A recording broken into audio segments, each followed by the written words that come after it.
District of Conservation is sponsored by CFACT. To learn more about our sponsor, head over to cfact.org. Thank you so much for listening. Welcome to District of Conservation. I am your host, Gabriella Hoffman. This podcast offers a sober examination into all things hunting, fishing, shooting sports, energy, environment, and the public policy surrounding it. And this podcast also specializes in original interviews that you won't hear elsewhere. Here's what I have for you today. Conservation Nation episode 11 is live. I hope you are watching it or have found it. And if not, remedy that today.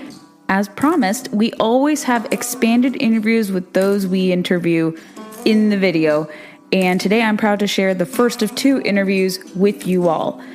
We're going to first speak with Andrew Sandstrom, who is a political consultant and conservationist. He is fresh out of college, and we talked about the musings from the video, but we expanded to a more contemporary conversation because since the time had passed, I wanted to pick his brain about updates to national monuments. There's now a co-sharing agreement between tribes and the federal government. We wanted to talk about the U.S. Senate race, which isn't supposed to be competitive, but for some reason, some of my peers in media are making it more competitive. We assess Senator Mike Lee's record with Evan McMullen, his challenger, and we talk about different caveats there. And the future of conservation, what people have to understand about Utah's perspective, and that a lot of people misrepresent what happens in Utah. So I think you will enjoy hearing from Andrew. I can see him as a emerging young leader from out west who takes a more nuanced approach to Western public lands. I think you'll be hearing more from Andrew in the years coming. I think he's going to be a great voice for Utah conservative conservationists. And you guys get to hear him first before he gets to talk to more people. So we love profiling up-and-comers. Andrew is one of those. And we hope you enjoy our conversation with him on the podcast today. Andrew, thanks for jumping on the podcast. Again, we're going to re-record our previous correspondence because a lot actually has happened since we filmed together in Utah. But I wanted to bring you on to kind of demystify conservation ethos and practices in Utah, your involvement in our now part 2 to my public lands report for Conservation Nation, and kind of what is going on out west. So thank you again for revisiting with me on the podcast. Yeah, it's great to be here. And serendipitous, I think, to be recording this again because a lot has happened since we last spoke with this issue. So I'm really excited to talk about it.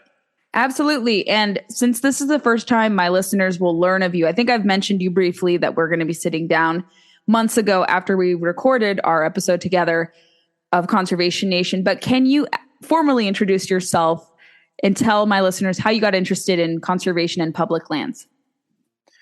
Yeah, so I am a recent graduate of BYU living in Utah, I'm from Utah originally, grew up in Ogden and have lived here my whole life. My wife's from Colorado Springs, and my son was born in Utah. So, we're a family that it has very strong roots here in the West. And I grew up as a Boy Scout and hiking and backpacking, and have recently learned how to fly fish and have gotten into hunting for the first time in my life. That's not something my family does, but I have neighbors who've helped me navigate that. So I have a background of really caring about and loving my home, the place that I live.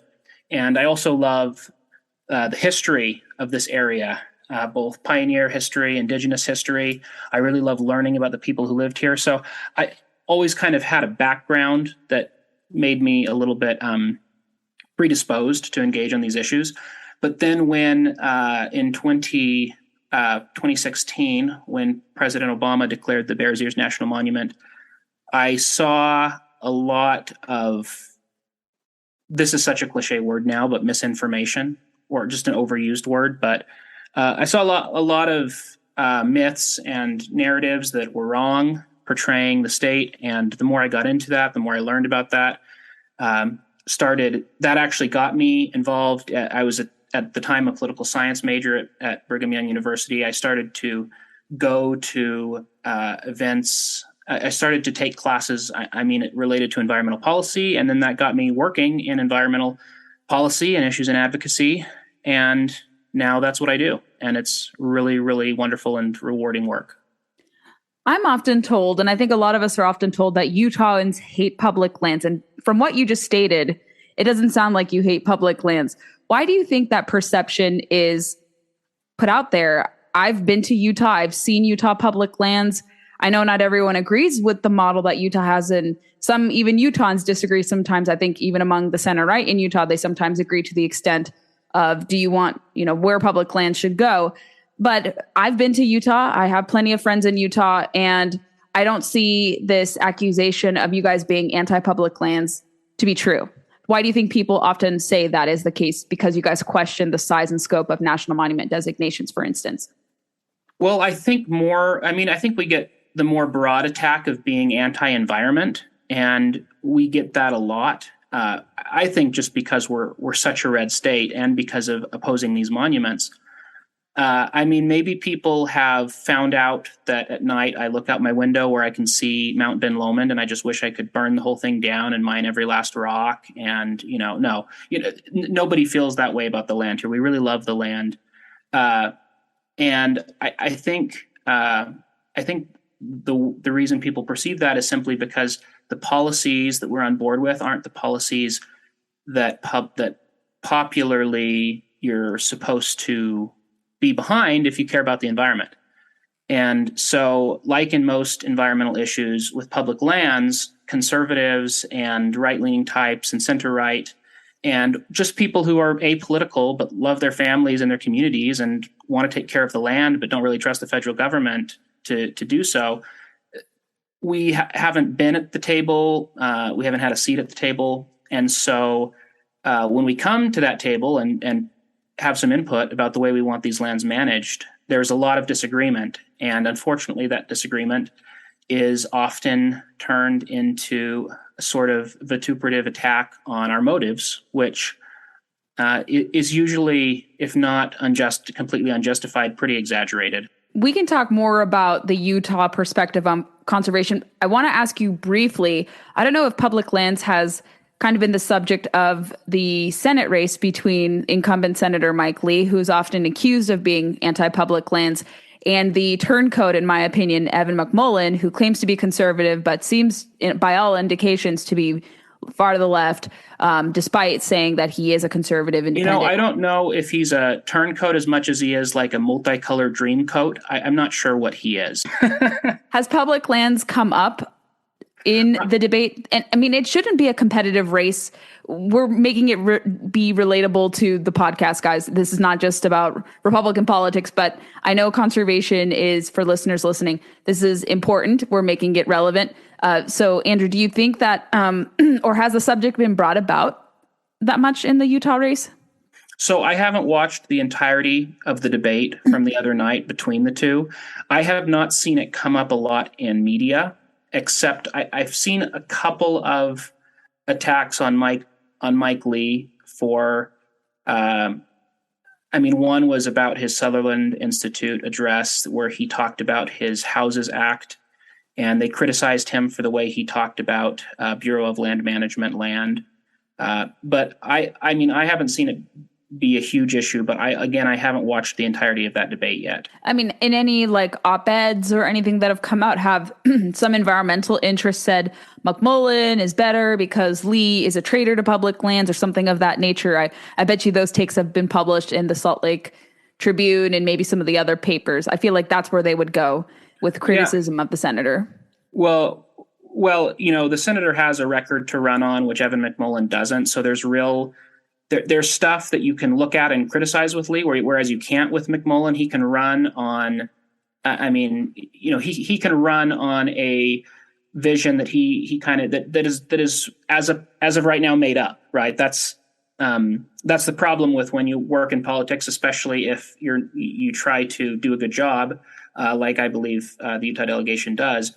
You have to operate in the real world, and because of that, I think what I've seen more is less praising McMullin, because again, he doesn't really have a record to be praised for in that regard. But I've seen attacks on Lee for the Houses Act, which for your listeners is an act that his office produced that would allow the Department of the Interior to sell some public lands to rural communities to develop them into residential housing developments, hence Houses Act. And just general, I think, attacking him for his ideology. He's, very conservative, very libertarian, on the right. And because of that, he has not been the greatest champion of the policies that people on the left of the environmental perspective would really prefer to pass. And so I think just by virtue of his politics and, being the spending hawk that he is and wanting to block unnecessary spending, I've seen a little bit of, I've seen him get some flack for that.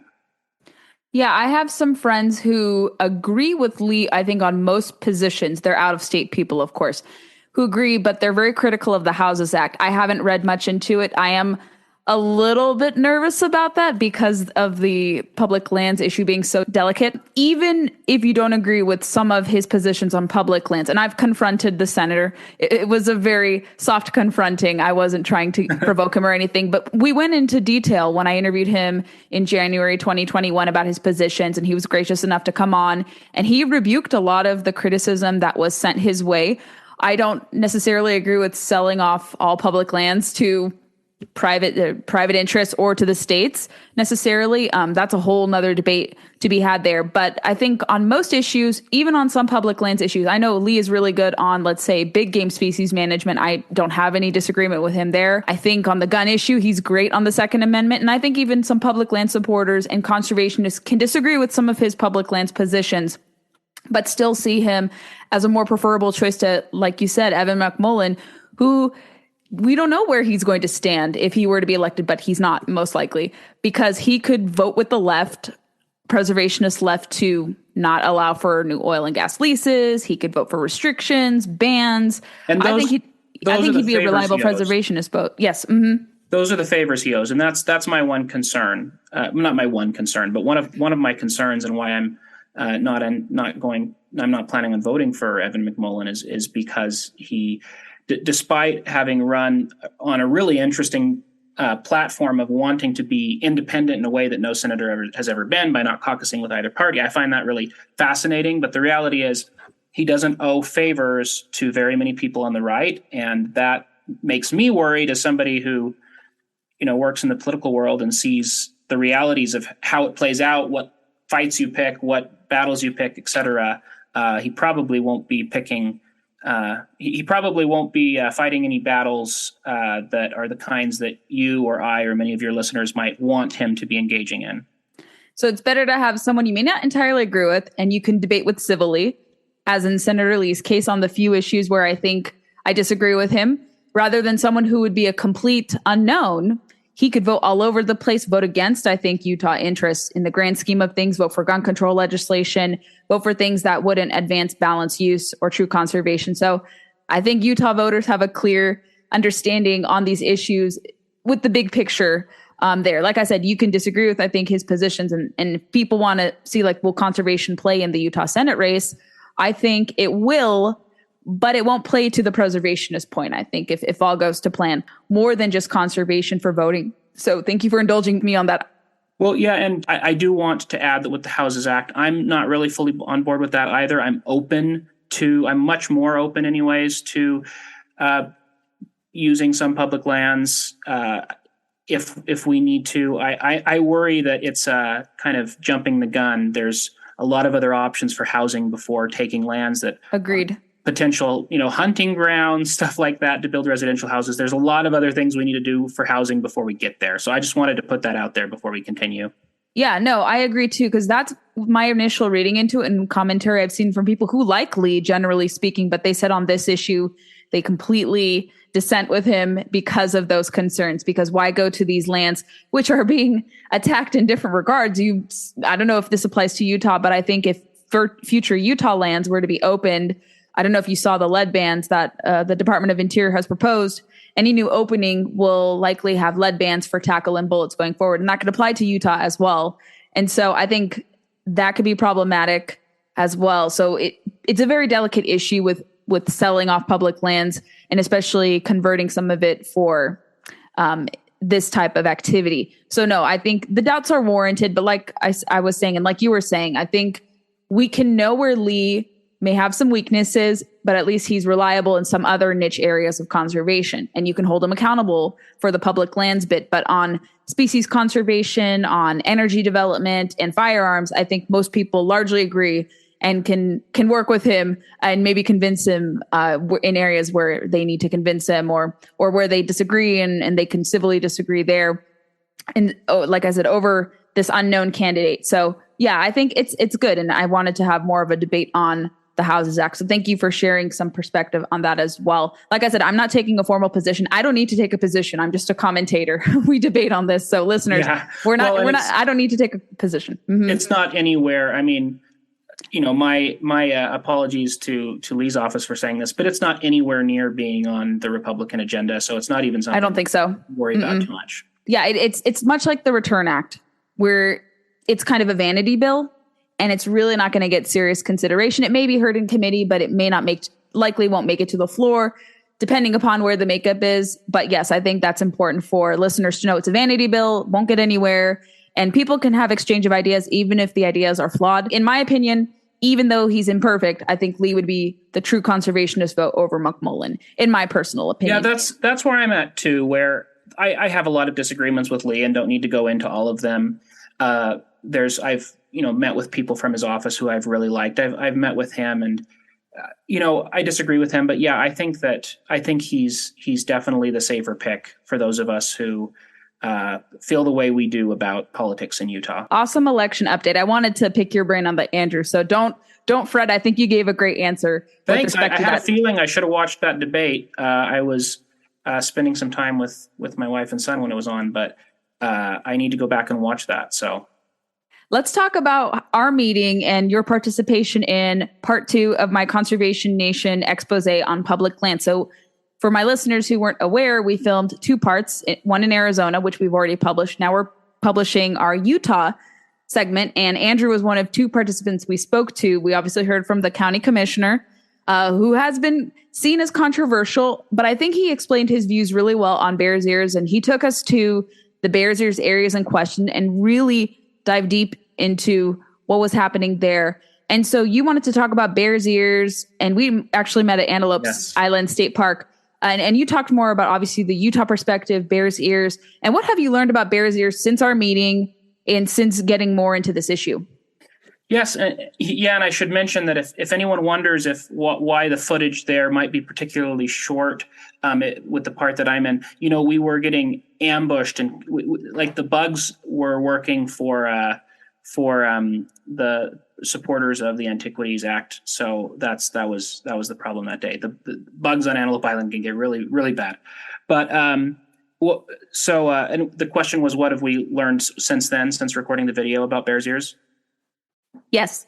Yeah. So the state of Utah, the Attorney General office has now launched a lawsuit for the reinstating of the monument. Now, the lawsuit is not, I mentioned something about the Antiquities Act. For your listeners are probably the type that might already be familiar with this, but the Antiquities Act is a more than 100-year-old law that gives the president authority to take certain artifacts or places on public lands that it's in the interest of the nation to preserve and to declare a national monument. That process is to write what's called a monument declaration, and it lists the artifacts that are to be preserved, and says in the act that they must use the smallest amount of space possible to protect those artifacts. So the state of Utah is suing on that line that this monument, which is larger than some U.S. states, is not keeping that. It's much larger than it needs to be, and part of that is because, at least with the 2016 declaration by Obama, solitude, I believe, was one of the quote unquote artifacts that he was preserving. So I love solitude, but I don't think that was the intention of that act, and definitely doesn't justify the amount of land that was taken up with that monument declaration. And let's talk about the co-management update, because since we met and recorded our segment for my expose, the co-management announcement, the arrangement between the tribes and the federal government was announced. Could you explain that for my listeners and what that entails and maybe some concerns you have with that co-management?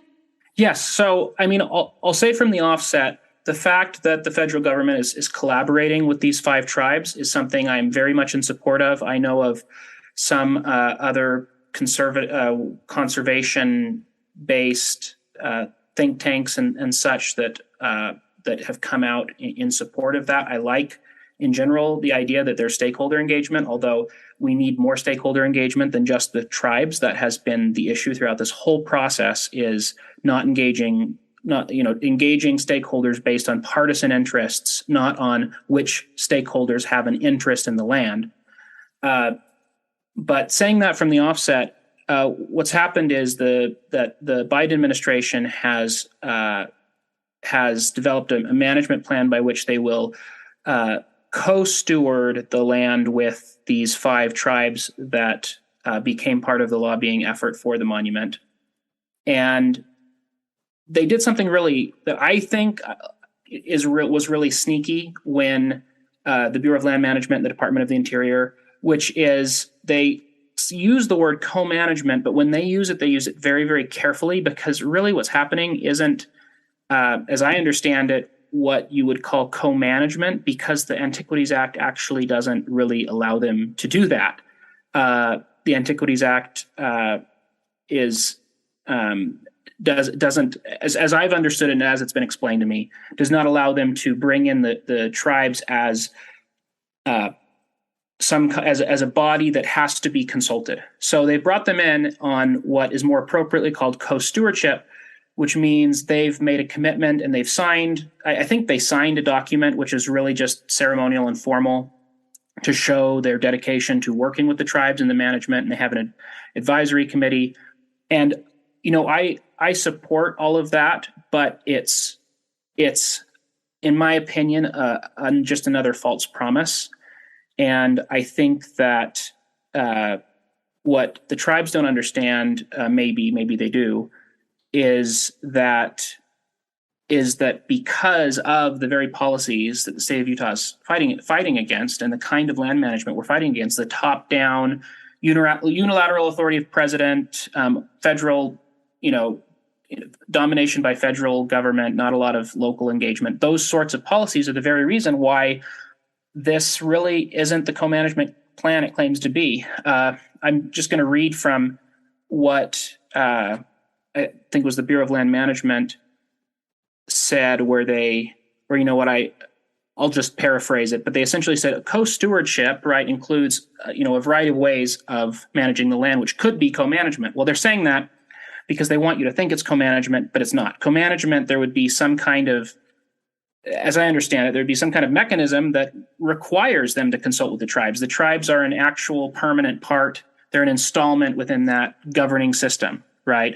To use a metaphor, they're on the city council of that city. But this is more like the BLM has said, we really want the input of the tribes, so we're going to commit to work with them. That is very easily undone. All you need is a president that does not want that scenario to come into play, and he could cancel that in one day. Interesting. And do you think this will apply to other monuments, or perhaps I've seen even chatter and reports, I think from E&E News and some other websites that cover the energy climate beat, that they may even expand this co-sharing or co-management to national parks. Do you see this happening in other Utah public lands? Yes, so the National Park Service is also doing this. The whole Department of the Interior, which is the largest manager of public lands. The Forest Service is in the Department of Agriculture, and I can't remember if they're included on this. But yeah, the national parks are also looking at doing some co-stewardship. I don't know the details there as far as how serious that is, what level that will happen.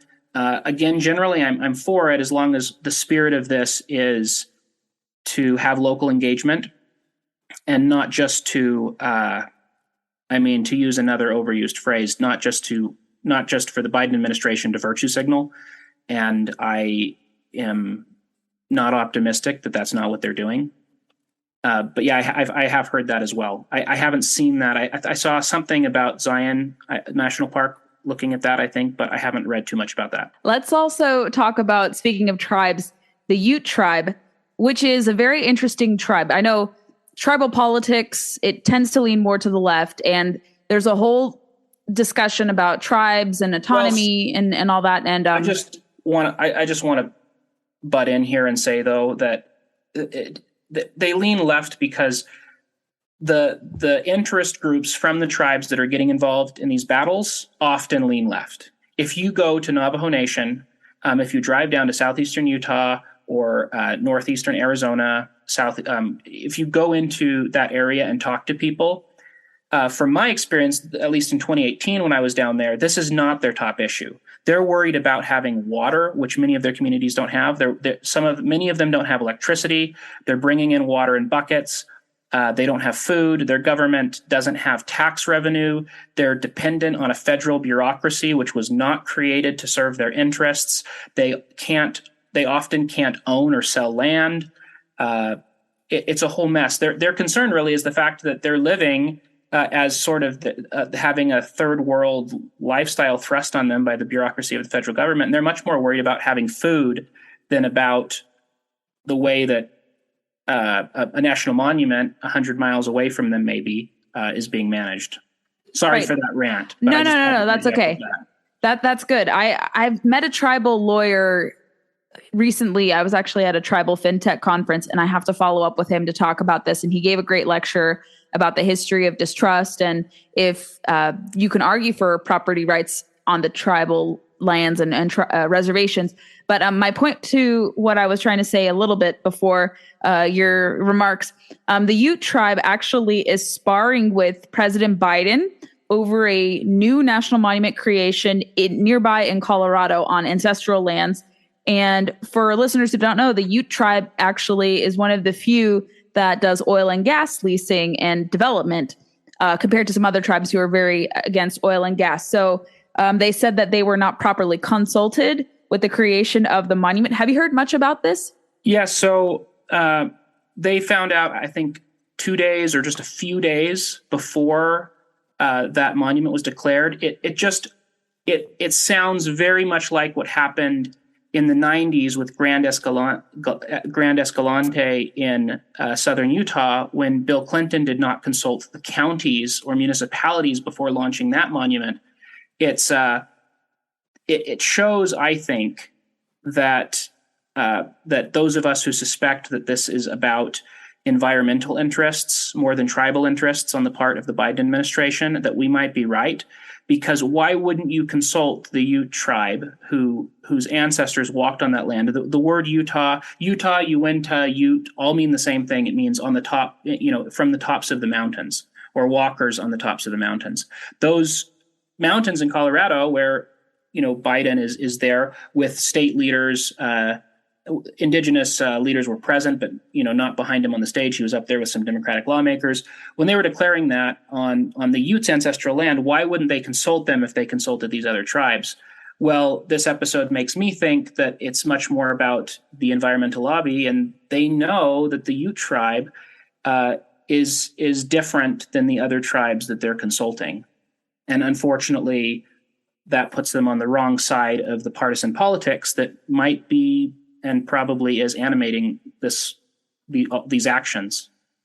Yeah, I don't normally see that coverage. I know it's usually slanted to supporting kind of preservationist policies, but I really do hope conservatives reach out to tribal interests and try to seek partnership with them, especially like that of the Ute tribe, given this, because I think you can even talk to them and say, hey, why weren't we consulted on national monument designations? You've said you are seeking our input, you're seeking our consultation, and we feel slighted. And so maybe personally speaking, I would love to speak to someone from the Ute tribe and get their perspective of why they feel kind of sidelined here. That's not normally discussed in the National Monument Conservation. So I'm glad this is from, I think, the Colorado Public Radio, their NPR affiliate, a really good piece about the whole issue here about the new monument. What is it called? It's called the Camp Hale National Monument in Colorado.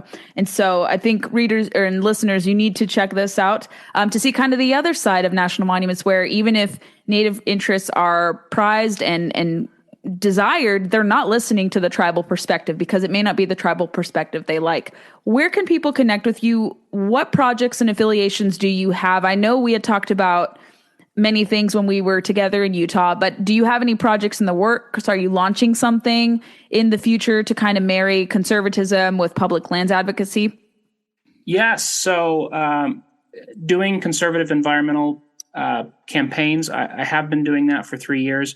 But in the space of climate policy and market-based climate policy, with public lands, I am talking with a few other young conservative types, other people who work in the space. We're looking at launching some kind of advocacy organization. I say some kind because there might be people listening to this who want to get involved in political advocacy. Before you launch your group, this is really good advice I got. You go out and you make sure that you have talked to all the other stakeholders that are out there, because you don't want to be fulfilling a need that's already met. And what I found talking to state agencies and talking to the county commissioner from San Juan County and others is that this is needed. We need to be playing in the court of public opinion, not just in the courts with this lawsuit. The narratives have been shaped entirely by those who are pushing for larger monuments, more, quote unquote, preservation. And we need to be proactive on shaping the narrative so that people understand people understand what's at stake with letting the federal government operate the way it's operating, and that people understand that this isn't about us, going in and ravaging the land for all it's worth. One of the biggest motivations for being against this monument is the fact that the increased traffic has caused a threat to the sites, and that because it's so big, there's more sites that are going to be damaged than had it been smaller with some select front country, like under the 2017 management plan after the Trump designation. But so we're looking at launching some advocacy in that area. Now, this isn't just limited to Utah, though. I'm working with some individuals from Alaska. They also care a lot about federal overreach and about improving the role that local stakeholders play in conservation. So if your listeners are from anywhere across the nation and want to get involved in this, I'll leave you an email that you can put in the description of the podcast. And I would love if they got in touch with me, because there's a lot of work to be done here. Whenever that project comes to fruition, we will put it on blast. And I'm really excited for your plans, because I think we do lack a public lands organization. We do have plenty of organizations. My sponsor of the podcast allows me to dabble with public lands issues in the portfolio. PERC does a good job there. But I think we need something more central that attacks the issue, or rather addresses the issue head on, as sensitive as possible, but as nuanced as needed, because It requires an understanding and a grasp of detail, and not jumping to these kind of black and white, let's say, assumptions of national monument designations. There's a lot, and kind of public lands in the greater scheme of things, there's a lot to unpack there. So I think we need more attention to detail, and not just this rushed preservationist narrative that doesn't account for kind of nuance in this. So Andrew, where can everyone follow you and connect with you? I mean, you can make the perhaps regrettable decision to follow me on Twitter, which I'll put the handle for your bio. I believe it's Andrew KS451. Ray Bradbury fans, if you have ears to hear. But besides that, get a hold of me in my email. As this comes along, we'll have more ways to stay in touch about the campaign itself. And I know, Gabriella, that everyone has been, I know I've been talking about this for a very long time, but it is actually happening. I do have a toddler, and that makes things a little bit slower to launch, but we have other people on the team now. And please message me on Twitter, send me an email. We'd love to have you involved. Wonderful. That is all awesome. And you're a very bright young person. I hope people do connect with you. I would love to see you do more commentary, and I know you probably have some plans to get more involved in that respect. And I promised you I will help you find some connections, and I hope you do start to contribute to different places, because you do have an interesting perspective, a Western perspective that people don't normally hear. So I really do hope that you're going to get more involved, and by the sound of it, you are. Thank you for coming on the podcast, Andrew. Good to catch up with you. Yeah, and thank you. You're probably the youngest person who's ever told me I'm a bright young man. So thank you for that. No problem. Thanks for listening to District of Conservation. I hope you enjoyed today's episode. If you haven't already, make sure you find us on your preferred podcast player. We largely circulate on Apple, Spotify, and countless others, but those are our two big podcast platforms we want to push. Make sure you're subscribed there, especially on Apple. If you like the podcast a lot, go leave us some reviews. We'd be more than grateful to get some 5-star reviews from you guys. Moreover, we are on Facebook, Instagram, and Twitter, and a little bit on YouTube. We don't populate there, but connect with us on social media. Find me personally on social media with blue check marks.